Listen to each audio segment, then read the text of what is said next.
Pois bem, muito boa tarde. Reunimos-nos aqui mais uma vez durante este tempo de confinamento para prosseguir em algumas discussões dentro do tema geral da propedêutica jurídica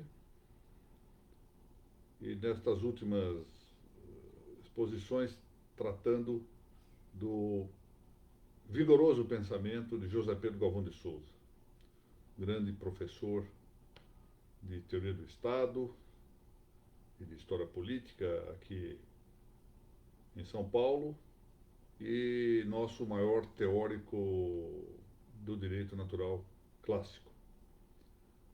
Quero, de início, de par com a saudação que faço a todos que já se encontram aqui para honrar-me com sua assistência, audiência, agradecer mais uma vez a presidente da ANOREG do Paraná, a doutora Mônica Maria Guimarães de Macedo Dalla Vecchia, pelo apoio de difusão que confere a estas nossas reuniões aqui, que já estão indo agora para a 27ª reunião. Começou vagarosamente, sem o intuito de ser mais do que uma reunião semanal ou uma pequena reunião, vai crescendo, felizmente, graças à generosidade de muitos, vai crescendo em termos de quantidade de público e isto entusiasma e nós vamos prosseguindo na medida do possível. Muito bem. Vamos ver aqui por ambos os óculos. Capítulo do Iniciação à Teoria do Estado, está aqui, que trata do tema das sociedades políticas e a ordem sobrenatural. Este é o título do quinto capítulo. E eu preferi uma referência mais direta, ou seja, relações entre igreja e Estado. Um problema que está muito na ordem do dia, não é? Com esse tema da pandemia. Porque vários países determinaram por ordem do Estado o fechamento das igrejas. Uma boa parte dos países não adotaram esse fechamento por determinação estatal, mas adotaram-no por iniciativa das próprias autoridades eclesiais. Aqui no Brasil nós tivemos não só uma imensa maioria pode-se dizer que praticamente em quase todos os casos, de atuação do episcopado brasileiro no fechamento das igrejas e a supressão das missas públicas, mas em alguns casos tivemos não só atos de caráter administrativo, um decreto num dos estados, que aliás, mais recentemente, dizendo que a liturgia tem que ser alterada e até dando normas para a prática dessa liturgia, mas tivemos também atuações de secretários da saúde proibindo a realização de missas públicas e determinando o fechamento das igrejas, e até decisões de caráter judicial. Por exemplo, aqui em São Paulo, na capital de São Paulo, uma decisão de um digno juízo da Vara da Fazenda Pública determinando esse fechamento, a matéria foi suspensa administrativamente por decisão da presidência do Tribunal de Justiça. Na cidade de Aparecida, uma decisão da vara de plantão, que estava em Guaratinguetá, determinou o fechamento da Basílica de Aparecida. A matéria foi submetida a uma revisão de natureza jurisdicional e, por maioria de votos, o tribunal entendeu que era de manter-se, de prestigiar isso. Ou seja, então nós temos, nesse tema de relação entre igreja e Estado, algumas situações em que a própria autoridade eclesiástica atuou para suprimir as missas públicas e fechar as igrejas. Outras vezes isso proveio de ato, no mundo inteiro foi assim, em alguma parte de um jeito ou de outro, proveio de ato governamental. E outras vezes, portanto, do Poder Executivo, outras vezes isto proveio de decisão de natureza judicial. E aí agora, por exemplo, tivemos por esses dias, acho que ontem ou anteontem, a notícia de que, a despeito de, de o decreto de um governador de estado entender que as atividades religiosas são essenciais e permitir a abertura dos templos, o bispo local, o bispo arquidiocesano dessa cidade a que me refiro, entendeu de não fazer essas missas públicas. Isso é um tema. Nós vamos voltar a isto para fazer algumas considerações aqui. Qual é a questão de fundo? Relacionamento entre igreja e Estado. É disso que trata aqui José Pedro, nesta matéria chamada Sociedades Políticas e a Ordem Sobrenatural. Como eu já frisei em outras ocasiões, o livro é escrito por um pensador católico e dirigido a alunos da universidade, que era então católica de São Paulo. Então não é de estranhar que a linguagem tenha sido uma linguagem dirigida também a um público que se supunha, que o autor tinha motivos para fazê-lo, se supunha um público católico. Diz aqui José Pedro, a sociedade civil tem um fim temporal, não é? Que é o bem comum temporal. Finalidade comum, fim da sociedade civil. Ou sociedade política, a mesma coisa. Os homens nela reunidos, por meio das famílias e de outros grupos que a compõem, já vimos quais são esses outros grupos, José Pedro salienta muito que a sociedade política, ou sociedade civil, é uma sociedade de sociedades, societas societatum, ou seja, sociedade de sociedades, sociedades menores. Então, os homens que nela estão reunidos, nas famílias e nos outros grupos que a compõem, que essa é a estrutura da sociedade política, procuram os bens de que carecem mediante um esforço comum, coordenado pela autoridade que a governa. Esses mesmos homens, que, portanto, buscam o fim natural, fim temporal da sociedade política, esse é o bem comum da sociedade política, têm também um fim sobrenatural, ou seja, são indivíduos, participam de grupos sociais menores no ambiente da sociedade política, mas além de seu fim natural, que comporta a sobrevivência, a realização de alguns desideratos, por exemplo, uma boa profissão, a constituição de uma família, o estudo, etc., a arte, vai por aí afora. Além disso, tem um fim sobrenatural, ou seja, um fim que vai, como o nome está dizendo, vai além da natureza, sobrenatureza. A natureza humana, por si própria, não exigia uma finalidade que a ultrapassasse. Esse fim sobrenatural é um fim gratuitamente concedido à natureza humana. E diz José Pedro, os homens acham-se de passagem neste mundo.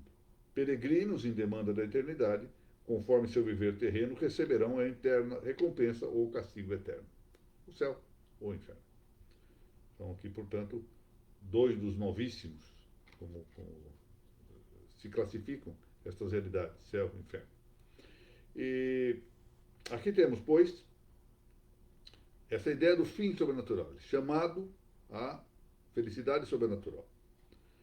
Ou seja, de par, pois, com um fim natural, possui um outro fim, que é o sobrenatural. A graça de Deus, prossegue José Pedro, permite-nos vencer a nossa própria natureza, que, em consequência da queda dos nossos primeiros pais, aquele que se refere ao pecado de Adão e Eva, essa natureza se tornou rebelde e inclinada para o mal. Notem bem que ela não está fadada a praticar o mal. A natureza não se perverteu em absoluto, simplística, com o pecado adâmico, o pecado de Eva e Adão, de Adão e Eva. Senão que ela se inclinou para o mal, para o erro da inteligência e para o mal da vontade. Essa vitória sobre o eu, sobre o homem velho do pecado, que está em cada um de nós, todos nós nascemos com o pecado original, significa o vivermos a vida do homem novo pela graça de Cristo Redentor. Claro, o pecado original não pode ser extirpado, sequer nos seus efeitos, no homem, a não ser, por ter sido um pecado contra Deus, a não ser pela ação de Deus. E aí está essa referência da obra de José Pedro. É, pois, uma vitória sobre a natureza corrompida pelo pecado, vulnerada pelo pecado. É a elevação do homem alcançando a sua perfeição pela união com Deus, a cuja imagem e semelhança foi ele criado. Ou seja, Na verdade, o que está aqui é essa ideia, o nosso encontro pessoal com a verdade, o nosso encontro pessoal com a verdadeira vida, o nosso encontro pessoal com o caminho que nos leva à salvação. Verdade, vida e caminho que se caracterizam pessoalmente porque se concentram no chamado homem pleno, na plenitude da humanidade que se consolida, se consagra, se configura na figura de Cristo, verdadeiro Deus, verdadeiro homem. Essa é a doutrina de José Pedro. A ordem da graça é infinitamente superior à ordem natural dos sentidos, vida corporal ou da inteligência. Ou seja, tanto do ponto de vista corporal, físico, sensitivo, quanto intelectual, e aqui podemos acrescentar a vontade, que é também um apetite racional, isso, por mais importante seja, por mais grandioso seja em sua natureza, é infinitamente inferior à ordem sobrenatural, à ordem da graça. E aí, então, José Pedro passa a criticar a ideia do naturalismo que está frequente na sociedade contemporânea. O naturalismo dos nossos dias quer reduzir a vida humana a estas ordens inferiores. Aqui se justifica, portanto, por que a sociedade está tamanhamente ocupada da saúde corporal, essa preocupação excessiva com a saúde do corpo, levando de par com outras circunstâncias que influenciaram isso ao que se considera uma verdadeira patologia, que é o medo da doença, nosofobia. E nesse momento um medo curiosamente dirigido, um medo pontual. Não se tem medo de qualquer doença, tem-se medo da Covid-19. Já mencionei aqui, é uma anedota um tanto macabra, mas acontece que parece corresponder a uma certa realidade, que a descoberta de algumas doenças graves, por exemplo, a dengue hemorrágica, câncer, é uma descoberta que nesse momento parece menos grave do que alguém ter sido infectado pelo coronavírus.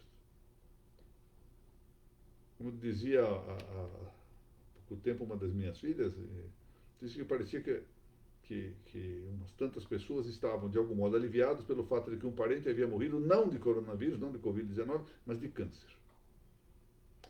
Portanto, nesse momento se vê que há uma certa desordem, que é afetiva, primeiramente, mas que tem, de algum modo, o seu papel de desorganização intelectual. Daí provém na organização das sociedades políticas, dessa ideia do naturalismo, ou seja, desse cuidado, que se vê em toda parte, não é? Esse cuidado demasiado com a saúde corporal em detrimento, ou para não dizer em desprezo, da saúde espiritual. Daí provém na organização das sociedades políticas a concepção do Estado leigo, do Estado laico, do Estado secularizado, que fecha os olhos ao fim sobrenatural do homem. Nós tivemos no Brasil, na Constituição de 1824, a configuração de um Estado religioso, que na linguagem que hoje é predominante, a linguagem protestante, que se fez usus loquendi, né, toda parte, se chama de Estado confessional. Fala-se pouco hoje em Estado religioso, mas verdadeiramente era um Estado religioso, ou seja, um Estado que tinha religião. O artigo 5º da nossa Constituição de 1824 dizia que a religião do Estado brasileiro era a religião católica apostólica romana.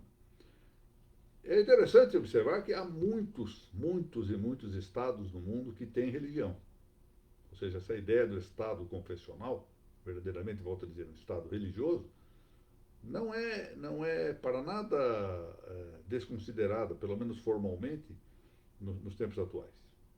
Então, por exemplo, a Inglaterra. Inglaterra, sabem bem a história, a Constituição da Igreja Nacional, ou seja, anglicana, desde o tempo de Henrique VIII. Então, é um Estado confessional. Há 3 países, pelo menos, 3 estados, que possuem uma profissão de fé, formalmente pelo menos, hein? Profissão de fé luterana. São a Dinamarca, a Noruega e a Islândia. A Escócia professa oficialmente a religião presbiteriana, o cristianismo presbiteriano. A Grécia, o cristianismo ortodoxo. Israel, o judaísmo. Inúmeros países há que são islâmicos, professadamente islâmicos, aí Arábia Saudita, Jordânia, Paquistão, Tunísia, vai por aí afora. Marrocos, Egito. E há até mesmo, isso é interessante, estados que são estados religiosos formalmente, pelo menos formalmente, católicos. Então aí está. Costa Rica, Mônaco, Malta e a Argentina. A Argentina é um estado formalmente que professa a religião católica. O problema é que nem sempre, em alguns países, a política correspondente é esta, de professar, além da letra da Constituição, a religião que se diz confessar, a religião pública. Bom, quando se adota o naturalismo, que está sendo aqui profilhado pelo professor José Pedro, que combate isso, claro, o que se tem é uma inversão, quando não a supressão do fim sobrenatural. Desconhece, ou seja, adota-se uma posição puramente, na prática, ateísta. Não se dá valor ao destino sobrenatural dos homens. É verdade também que é preciso considerar uma observação, e aqui eu invoco rapidamente isto, que está no grande livro do padre Júlio Menvielli. O padre Júlio Menvielli, tudo que fazia era bem feito. Né? Num grande livro dele, ele diz, olha, nos tempos contemporâneos, em que o liberalismo invadiu as sociedades e praticamente desorganizou, desconstituiu o ânimo, a alma cristã que havia nessas sociedades desde os tempos medievais, o Estado deve comportar-se de maneira tolerante, ou seja, deve tolerar as muitas religiões, porque não há outra forma. Ou seja, não é que ele as vá estimular, nem as vá professar, mas deve tolerá-las porque a sociedade perdeu a unidade da fé. E o Estado deve considerar efetivamente, volto a dizer, com espírito de tolerância, os direitos da consciência. Ou seja, não é possível forçar ninguém a ter uma religião. O Estado tem um fim principalmente temporal, como eu disse, e aqui prossegue José Pedro, e que por isso mesmo se subordina ao fim superior e último do homem. Cabe-lhe, pois, proporcionar a todos condições de ordem temporal que não o prejudiquem, mas antes favoreçam o bem espiritual. Daí as relações entre a sociedade política, a sociedade religiosa ou a igreja. Aqui é justamente esse o tema. Ou seja, se o fim do Estado não é sobrenatural, mas sim natural, mas ele reconhece que há um fim sobrenatural, ele deve fazer o que for possível para permitir que esse fim sobrenatural se efetive, se realize. Trata-se de um problema inelutável, diz José Pedro, citando aqui o grande teólogo Teixeira Leite Penido, era então padre Penido, que diz o seguinte, passo a ler o texto do padre Penido no livro O Mistério da Igreja, que foi publicado em 1952.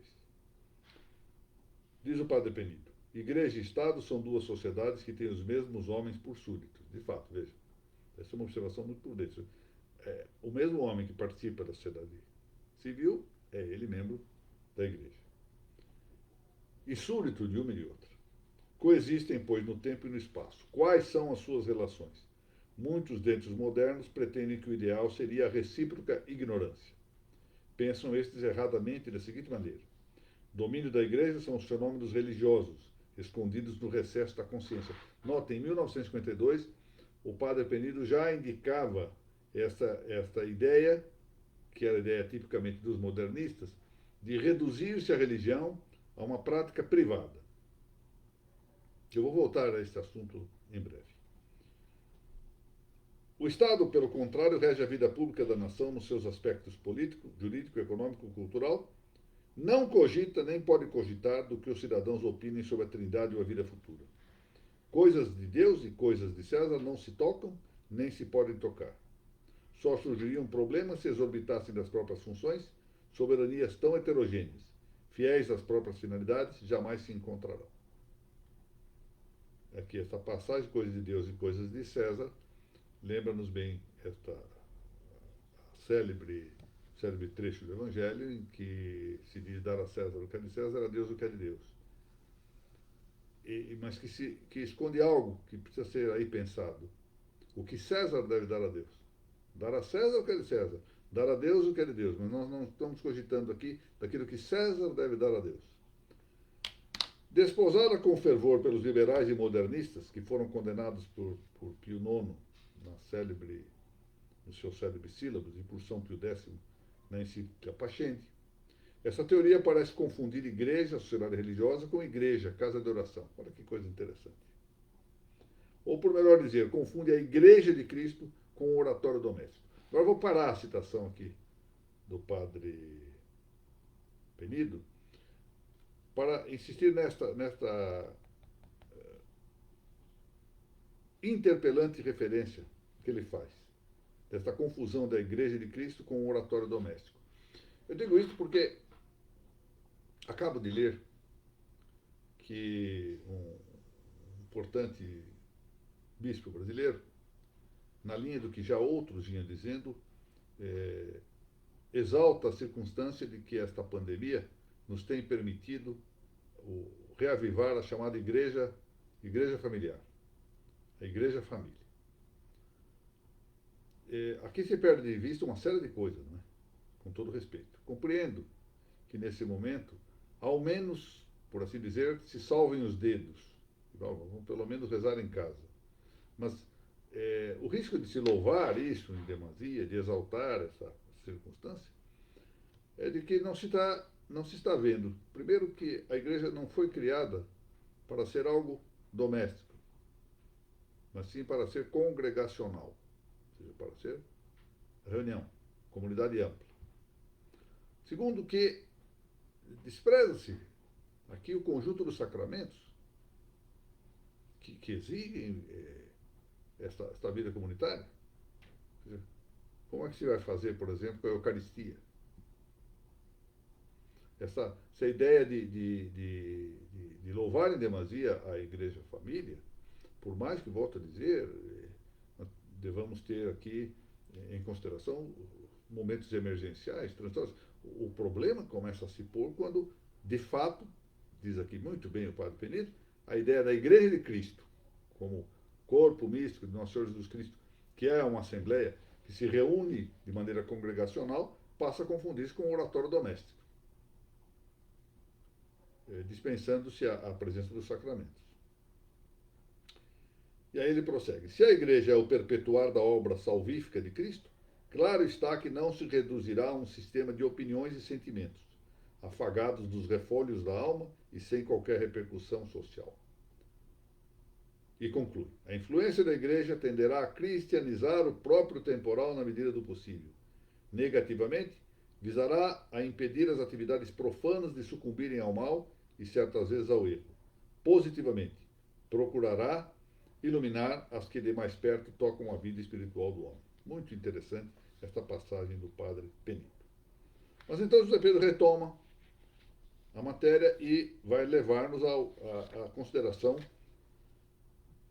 específica do problema das relações entre a Igreja e o Estado, que, volto a dizer, é um problema que nós estamos vivendo agora.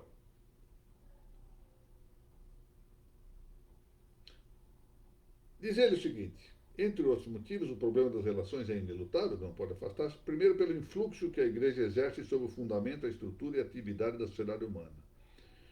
Realmente, de conformidade com a formação religiosa, exatamente porque a formação religiosa é o que há de mais importante na caracterização do homem, voltado que está ao fim sobrenatural, e exatamente esse fim sobrenatural, por ser superior, torna tudo mais inferior àquilo a que ele conduz,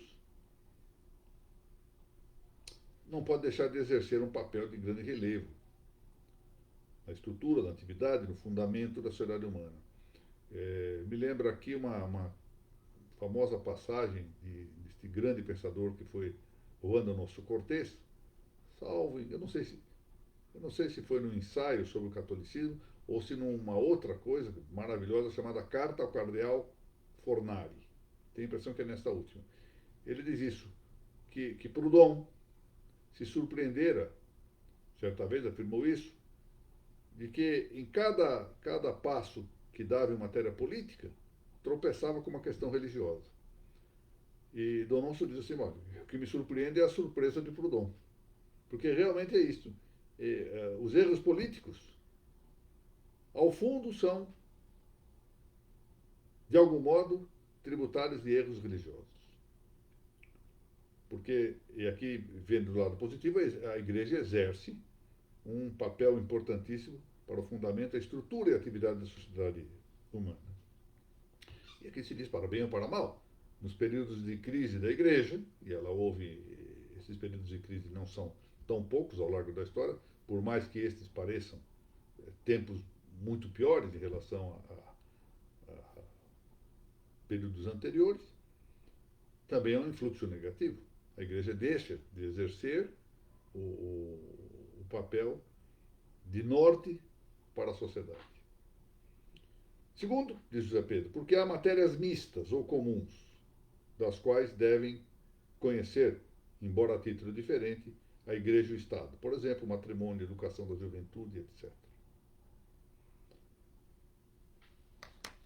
E diz ele na sequência, enquanto o mundo antigo greco-romano se fundava na soberania total do Estado, fazendo-o tratar também dos assuntos religiosos, o liberalismo moderno consagra o indiferentismo religioso, considerando a igreja mera associação particular, como outras muitas. A separação da igreja e do Estado corresponde ao desígnio de expulsar a igreja da sociedade e mesmo de destruí-la para implantar um feitio de vida puramente leigo ou secular. Alguns aceitavam o liberalismo no desejo de evitar atritos, de criar uma atmosfera de mútuo respeito e tolerância. Mas com as raízes mergulhadas no erro, não podiam senão produzir frutos envenenados. Olha que frase importante. Quando as raízes estão mergulhadas no erro, os frutos só podem ser envenenados. Esta mentalidade, infelizmente,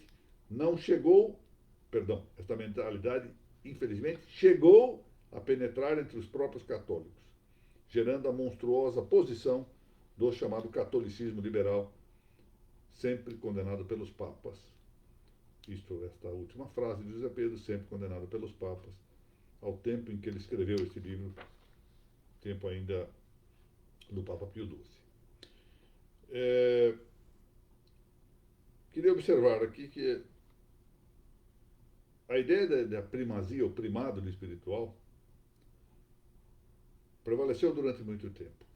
Essa expressão primado do espiritual, ou primauté du spirituel, é o título até mesmo de uma das obras do primeiro Maritain.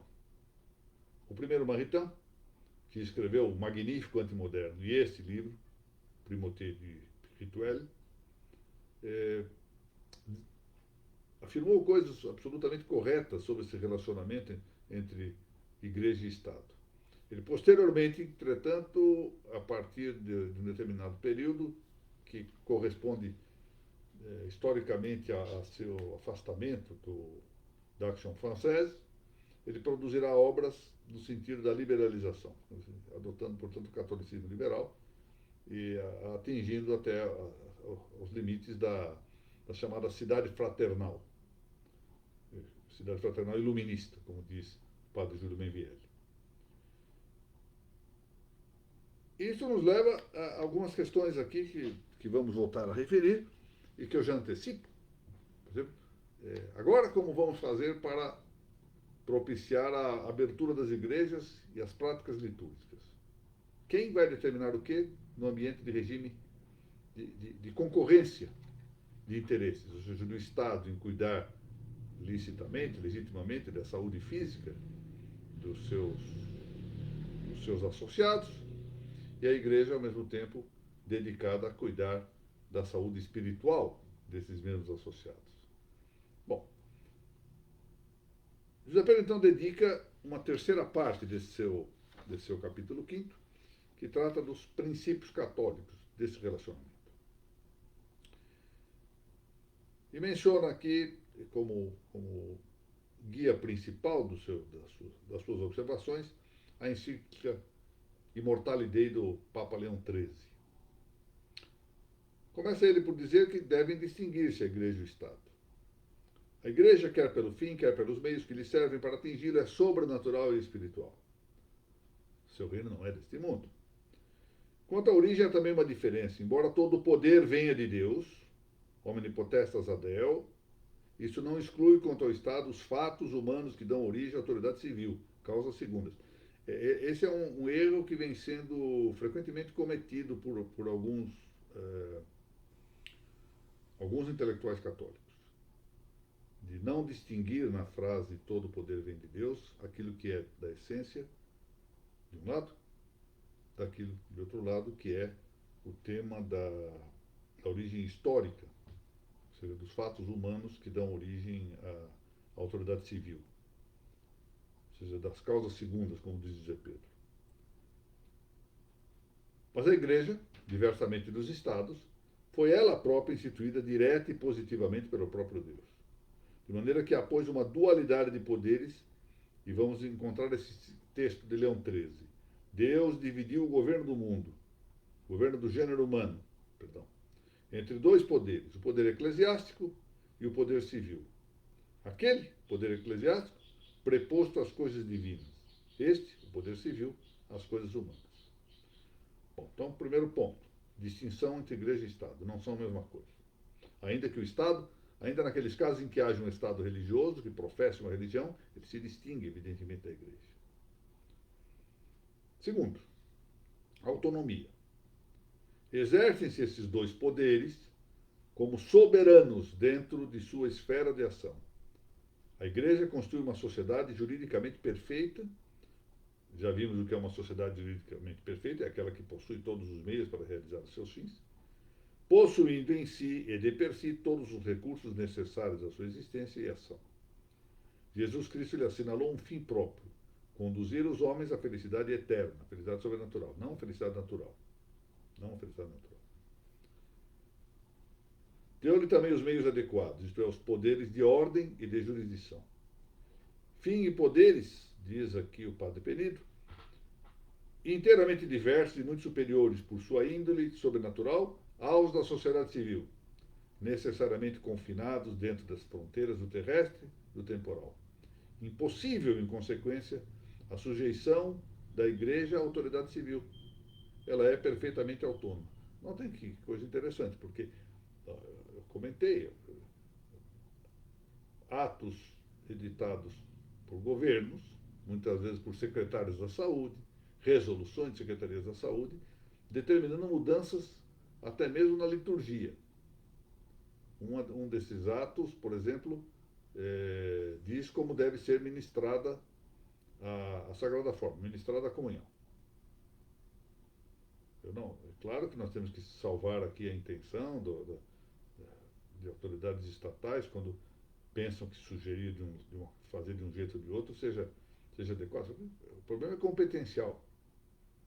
As leis da liturgia devem provir da autoridade eclesiástica, autoridade da Igreja. A propósito, o Código de Direito Canônico diz ser direito do fiel escolher como vai receber a Sagrada Forma, se sobre a mão ou sobre a língua. É direito canônico. Isso não pode ser revogado por uma norma estatal. Aliás, não pode ser revogado nem por uma norma episcopal. Ou seja, em lugar nenhum está escrito que o bispo pode, ou o colegiado de bispos pode, alterar essa norma. Claro, isso é uma norma da Igreja Universal. Se está bem ou se está mal, isso é um problema da autoridade maior da Igreja. Ou seja, não pode o Estado intervir nisso, intervir nas leis litúrgicas, e volto a dizer, tampouco os bispos, e muito menos os padres. Eu prefiro que faça assim ou assado.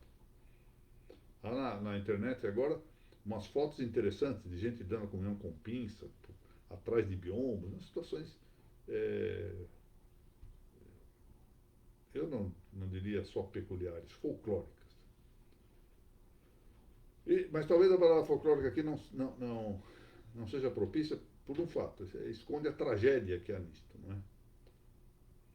Terceiro ponto, Relações harmoniosas. Dualidade de poderes não quer dizer separação e oposição. Atenção. Nós temos dois poderes, mas que dois poderes que podem estar concertados, harmonizados. A união entre a Igreja e o Estado, prossegue José Pedro, é o regime ideal de tais relações, não obstante muitas vezes tenha sido deturpado. Voltamos aqui a mencionar a referência de que o Brasil teve na Constituição de 1924, a indicação de que professava a religião católica. Mas diz aqui José Pedro que algumas vezes esse regime foi deturpado, tal como se deu no Brasil Imperial, por influência do regalismo maçônico. A separação desconhece os direitos da Igreja e leva o Estado a omitir os seus mais graves deveres, entre os quais se acham, como ensina Leão XIII, na encíclica Immortale Dei, a obrigação do culto público. Além disso, exercem-se a autoridade da Igreja e do Estado sobre os mesmos súditos, podendo acontecer que a mesma coisa incida na jurisdição de uma e de outra. É, pois, indispensável que haja, entre ambas as instituições, um sistema de relações bem ordenadas. Leão XIII compara esse sistema ao que constitui no homem a relação entre a alma e o corpo. Bom, aqui observemos isso, a obrigação do culto público, que não pode ser inibido e interditado pela autoridade estatal. O que é conveniente para estabelecer isso? Nos estados contemporâneos, que são estados, portanto, já de há muito afastados propriamente da ideia de cristandade. A cristandade, não se confunde com o cristianismo, por evidente, a cristandade é a civilização observante da lei do Evangelho. É isso, isso é que é a cristandade. Quando prepondera na ordem jurídica de um Estado a lei evangélica, a lei do Evangelho. Bom, as sociedades contemporâneas estão evidentemente afastadas deste espírito, desse ânimo de cristandade, dessa realidade da cristandade, e, portanto, o melhor é estabelecer o regime concordatário, o regime da concordata, em que o Estado e a Igreja fazem um acordo para estabelecer os correspondentes limites de sua atuação. Nós, no Brasil, temos uma concordata. Estamos nos dando conta do quão lacunosa é essa concordata, por mais que tenha havido boa vontade, provavelmente até de parte a parte, para que ela se bem estabelecesse, mas acabou ficando demasiadamente lacunar. E a concordata, por exemplo, não resolve os problemas hoje do fechamento de igrejas pelo Estado. E, curiosamente, é a Constituição que resolve, né? Porque diz a Constituição que deve prevalecer a liberdade e o Estado deve zelar pelo lugar do culto. A Constituição faz mais nesse aspecto, pelo menos formal, pela Igreja, do que a concordata. E da concordata participou a Igreja, da Constituição não. Quarto princípio, da primazia do espiritual, que eu já me referi. Dada a importância do assunto e as confusões que se tem notado ultimamente, mesmo entre católicos, diz José Pedro, preferimos aqui ater-nos à palavra oficial do magistério infalível da Igreja, diz ele. E cumpre frisar neste ponto duas coisas. A sociedade tem deveres para com Deus e o temporal se subordina ao espiritual. Mas, novamente, voltamos aqui as atenções à obra de Donoso Cortés. O segundo tema já foi aqui referido, que o temporal se subordina ao espiritual. Mas o primeiro tema, de que a sociedade tem deveres para com Deus. Donoso tem uma passagem, ele tinha coisas realmente, conclusões geniais. E chama atenção para algo de que nós devemos considerar com muito zelo. Os pecados individuais, ou seja, os pecados cometidos pelo indivíduo, são suscetíveis de punição na ordem sobrenatural. Então, se alguém peca e não se arrepende, ou se arrepende e não cumpre exatamente as penas correspondentes, etc., está sujeito à punição na esfera sobrenatural. Se alguém morre com suficientes méritos, está sujeito aos benefícios, à visão beatífica da ordem sobrenatural. Mas e as sociedades? E os pecados sociais? Os pecados sociais não podem ser pagos na vida sobrenatural. Daí que esses pecados sociais, vamos dizer, pecados da sociedade, se não são eventualmente mitigados por uma atuação misericordiosa, resultante do empréstimo, por assim dizer, da comunicação, dos méritos individuais ou das impetrações individuais, esses pecados serão punidos necessariamente na vida terrena.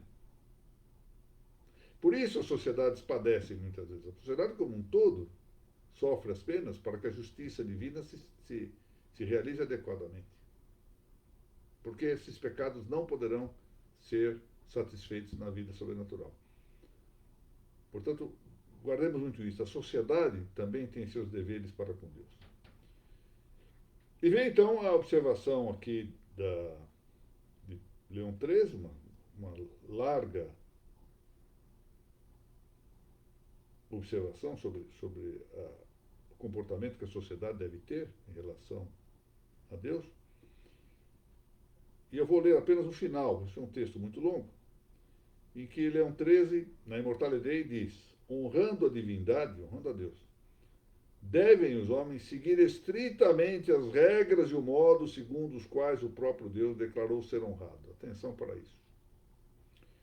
Daí que ele um motivo a mais para entender que as leis da liturgia não podem ser interferidas pelo Estado, porque elas devem seguir estritamente as regras e o modo segundo os quais, diz aqui Leão XIII, o próprio Deus declarou ser honrado. Regras essas que são, em alguns casos, indicadas no próprio Testamento, mas que são também objeto das prescrições de quem tem a autoridade, por ter recebido essa autoridade do próprio, no ato de instituição da Igreja, de cuidar dessas regras. E quanto à segunda consequência, ou seja, da subordinação do temporal ao espiritual, José Pedro cita aqui uma passagem do Papa Bonifácio VIII, na célebre bula Unam Sanctam. Diz aqui que o poder espiritual sobrepuje quanto à dignidade e nobreza qualquer poder terreno. Devemos confessá-lo com clareza, tanto quanto as coisas espirituais sobrelevam as temporais. É evidente que se as coisas espirituais são infinitamente superiores às temporais, que o poder correspondente às espirituais seja muito mais elevado do que o poder temporal. E aí então vem o derradeiro parágrafo de José Pedro. Evidentemente, as questões que sejam estritamente temporais são alheias à Igreja e dependem exclusivamente do poder do Estado. Mas nós estamos vendo aí, aqui é o outro lado. Até agora estamos falando da interferência do Estado nas questões eclesiais, mas lembremos-nos que não é raro a interferência exatamente oposta, ou seja, a interferência da Igreja em questões temporais. Temos visto isso ao longo do tempo. A Igreja interfere em questões tipicamente temporais. Ainda agora, tomando partido sobre se deve ou não fazer isolamento total ou parcial, vertical ou horizontal, se deve fazer distanciamento social ou não, matéria que os cientistas, na verdade, de lado a lado, há meramente opiniões a respeito do assunto. Na matéria dogmática, na matéria espiritual também, não, mas a Igreja interfere no Estado, em questões tipicamente temporais.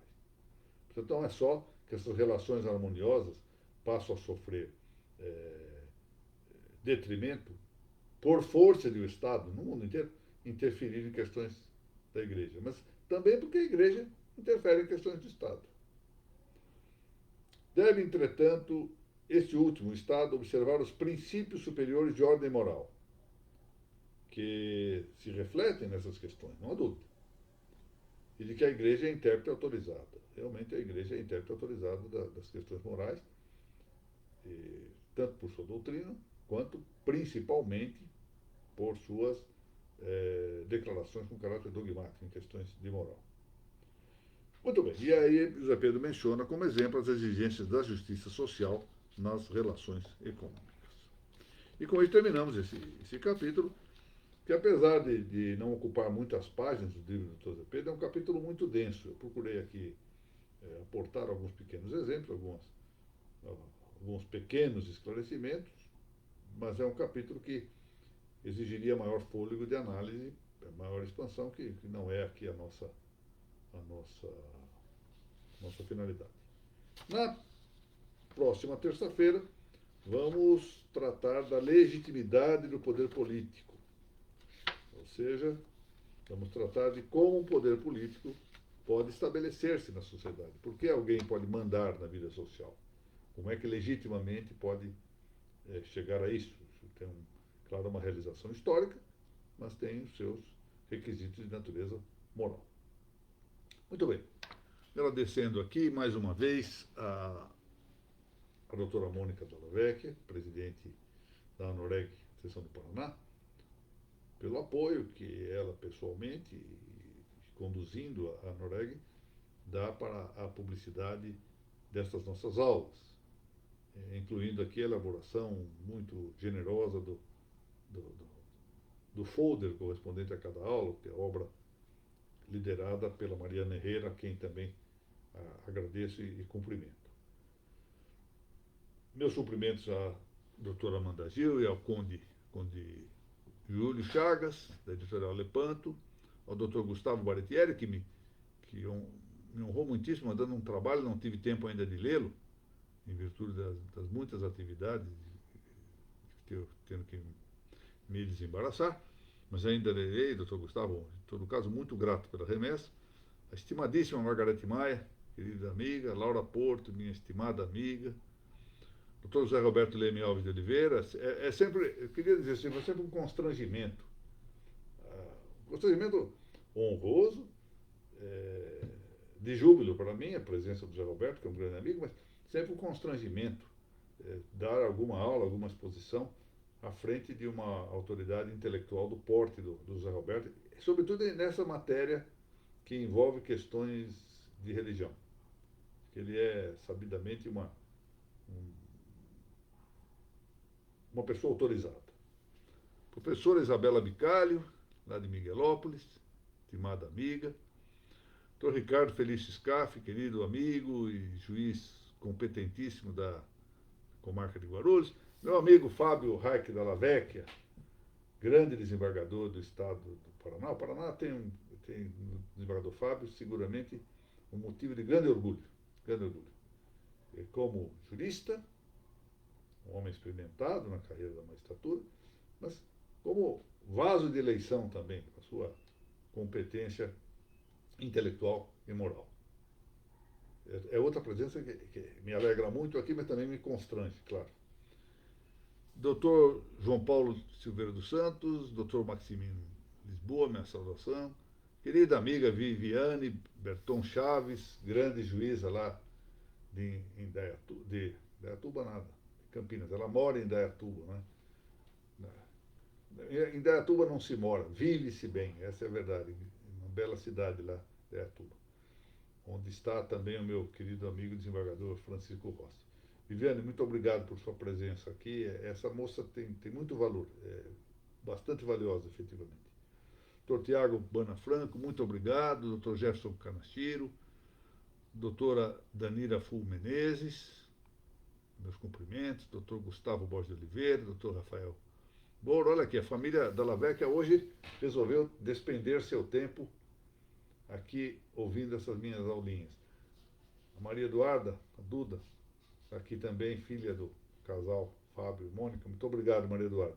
A Maria Eduarda tem o livrinho da propedêutica jurídica. Conseguiu adquirir num sebo, não é? Dr. Fausto Mota, Dr. Hilário Lula, muito obrigado pela presença. Meu amigo Rogério Tobias, obrigado. Dr. Gustavo Borges de Oliveira, se eu tenho outras dicas bibliográficas sobre esse tema. Bom, tem. Eu mencionei aqui, doutor Gustavo, um livro que merece ser visto. Ou seja, não é uma obra específica sobre isto, sobre esse tema do relacionamento. Eu posso levantar isso, claro, além desse livro que eu mencionei, do padre Júlio Mengele. Ele tem uma recente tradução, edição brasileira desse livro, La Concepción Católica de la Política. Mas, além disso, acho que as encíclicas, as muitas encíclicas que se escreveram sobre o assunto são importantes. Por exemplo, uma de Gregório XVI, Mirari Vos, os Sílabos de Pio IX, a Pascendi de São Pio X, várias encíclicas, como a Immortale Dei, do Papa Leão XIII. Então, talvez aí seja o melhor caminho. Quer dizer, a bula, Unam Sanctam, de Bonifácio VIII, seja um caminho de reunir tudo isso. Agora, há obras de direito canônico e há obras específicas sobre esse relacionamento entre Igreja e Estado. Por exemplo, eu estudei isto no tempo da universidade, que foi a Católica de São Paulo, com aquela altura padre, depois bispo, Dom Rafael Llanos Cifuentes, que tem um livro de direito canônico, no qual há tratativa desta matéria. Eu ainda tenho comigo, se um dia eu resolver expandir esse tema e tratá-lo mais adequadamente, nós podemos seguir, porque eu ainda tenho comigo as apostilas que Dom Rafael Llanos Cifuentes elaborava. Na verdade, os alunos é que elaboravam sobre as aulas dele. Ele apenas corrigia essas apostilas.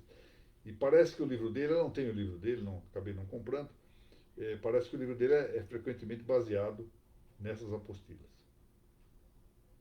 Portanto, a minha sugestão é que estude pelas encíclicas, sobretudo. Mas eu vou ver ainda, talvez na semana que vem, faça uma listinha e eu coloco aqui nos comentários. Doutora Kátia, novamente meus cumprimentos, doutor Matheus Santos, doutora Ariana Machado, eu agradeço. Essa moça tem muito valor. É preciso que se diga que ela, a meu juízo, é uma católica que não se conhece. E isso se indica aí nessa observação. Ela é muito valiosa, já pode-se dizer que seja tomista já, a esta altura. Eu penso que eu tenho um papel nessa formação tomista. Ela acabou indo estudar com alguns pensadores tomistas, com o Carlos Nogueira, com o Sidney Silveira, com o Sérgio Pachá, com o William Bottazzini, e acabou se transformando em bom valor tomista, e a meu ver já é católica, embora ela não se reconheça católica, penso que já o é. Falta só reconhecer-se e admiti-lo em público. Dr. Leonardo Faccioni, grande intelectual, de uma escrita admirável. Realmente os textos do Dr. Leonardo são textos magníficos. Doutora Valéria Fernanda, também acho. O Dr. Zé Pedro foi um grande filósofo, efetivamente, dos melhores que o Brasil já teve. Tem toda a razão ao dizer isto. Meus cumprimentos. Dr. Max Moreira, meus cumprimentos. Doutora Thaís Camati, de Paraíso das Águas. Essa moça tem muito valor, muito valor. Meus cumprimentos. Doutor Zé Loredo, aqui me corrige muito bem. Está, então, no ensaio sobre o catolicismo, liberalismo e socialismo. Justamente eu estava em dúvida, parecia-me que era da carta ao cardeal Fornari, mas então ele me corrigiu aqui, eu agradeço a correção. Aproveitar para dizer dessas coisas que ocorreram no século XX. Publicou-se a obra de Donos Cortés, as obras completas de Donos Cortés, pela editora BAC, Biblioteca de Autores Cristianos de Madrid, em 2 volumes. E eu recomendo, deve ler-se, Donoso, mas eu faço uma observação aqui. Não leiam os comentários, a introdução, as notas de rodapé, porque o autor junta e critica o tempo inteiro. Ou seja, que me desculpem o autor que fez essa reunião das obras de Donoso Cortés, mas não me parece bem que alguém faça críticas na própria publicação dos textos. E o Donoso não podia defender-se disso, tem o próprio livro sendo criticado ali. Enfim, já foi.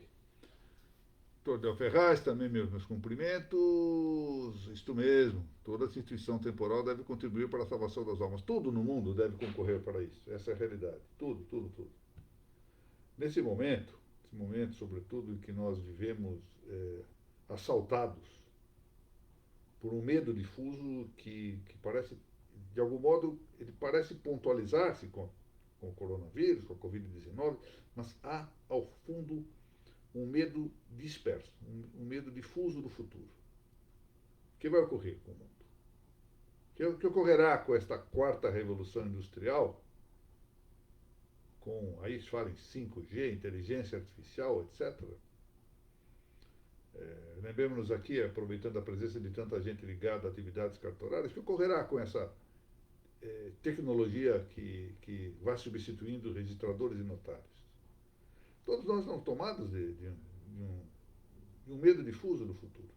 É nesse momento que eu aproveito essa feliz frase: toda instituição temporal deve contribuir para a salvação das almas, que nós devemos considerar o caráter passageiro, transeunte em que nós nos encontramos.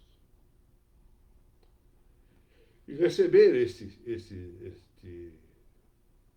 problemas e até o nosso medo como uma ocasião para que nós trabalhemos pelo nosso próprio fim sobrenatural e para ajudar também as outras pessoas, porque nós também somos responsáveis, nós também devemos contribuir para a salvação das almas e não só da nossa própria alma. E é esse momento que talvez seja extrair algum bem desse período, evidentemente, de castigo que nós estamos passando em todo o mundo. Então, muito felicito por essa muito boa observação. Doutor Gustavo. Muito bem, muito bem.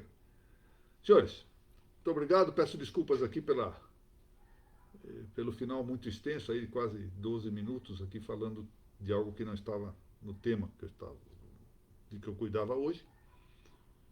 Mas talvez esta parte final seja, digamos assim, um suplemento. Boa tarde, doutora Cláudia. Minhas saudações. Seja um suplemento de humanização a esses nossos limites virtuais nesses tempos. Digamos, uma forma de suprir de humanidade um tempo que se aproxime em que nós estamos sofrendo os efeitos dessa robotização geral. Muito obrigado a todos e até terça-feira, se Deus permitir.